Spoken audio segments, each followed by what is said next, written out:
Welcome back, everybody. It is time for How Does Your Garden Grow with our garden guru, Derek Thomas, of course, from Thomas Landscapes. Nice to see you. Good to see you. Kind of a weird day out here. Yeah, we had this sudden and random just like downpour a minute ago. We're used to random and sudden by now, aren't we here?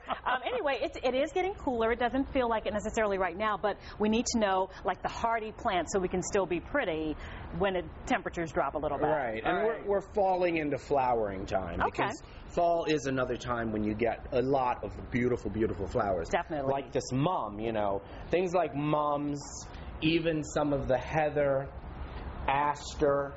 The asters are beautiful. They're just coming into bloom this time of the year.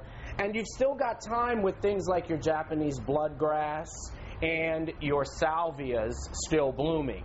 So, you know, I challenge the viewers to mix it up a bit. Okay. Speaking of that, let's say that you're having some folks over. Maybe you're having a random Hurricane Irene party. No. Okay. We're supposed to just get some rain, so Right. it'll be okay. Okay, good. But say you're having guests over, you know, one of the ideas that you can do is to take a chrysanthemum, which are readily available, and I've taken some heather. And just to jazz this up a bit, heather will absolutely last as long as your party.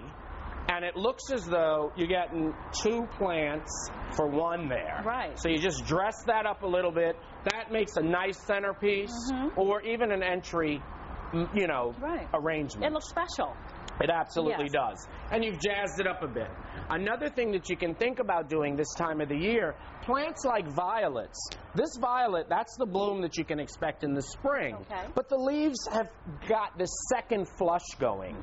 So what you can do is create wonderful, captivating arrangements. I've got some grass in here. This is a Russian sage, which is just starting to bloom. And you can do something like this, which is going to give you just a beautiful arrangement of textures. Or if you want to celebrate the season a little bit more, go ahead and add a chrysanthemum in there. That's going to give you a pop of color.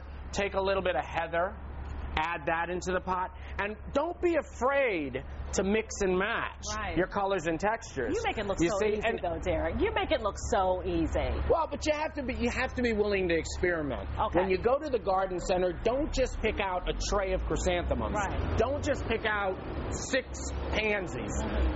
What you want to do when you're creating these arrangements is you want to make sure that you've got, like here, the grass is giving us a long blade of texture. Okay. The Russian sage is giving us a composite leaf with a different flower. The heather is actually adding a little bit of a droopy to it.